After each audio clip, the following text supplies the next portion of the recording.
ఇదే రేవంత్ రెడ్డి ఏం మాట్లాడిండో ఒకసారి ఆ ఫోన్ లో ఉంటది. ఈయనే మాట్లాడిండు. ఏమన్నాడు? ముఖ్యం ఆయనకు నాశనకాలం దగ్గరకు వచ్చింది. ఆయనకు నాశనకాలం దగ్గరకు వచ్చింది. ఏం మాట్లాడిండో చూడు. ముఖ్యమంత్రి కాకముందుకి ఏం మాట్లాడిండు?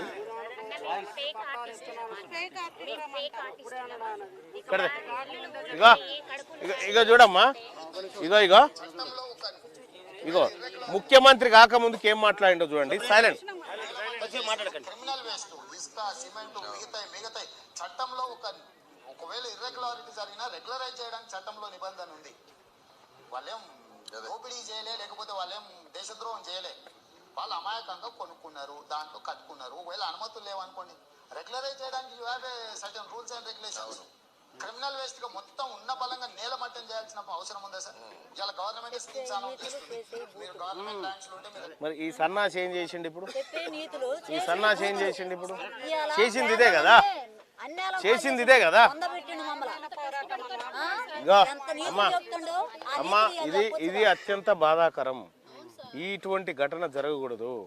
ఇక్కడ ఈ ప్రజల పక్షాన నిలబడడానికే మీ అందరి సోదరుడిగా తీన్మార్ మల్లన్నగా మీరందరూ ఓట్లేస్తే గెలిచినోడిగా నేను ఇక్కడికి వచ్చి కూర్చున్నా.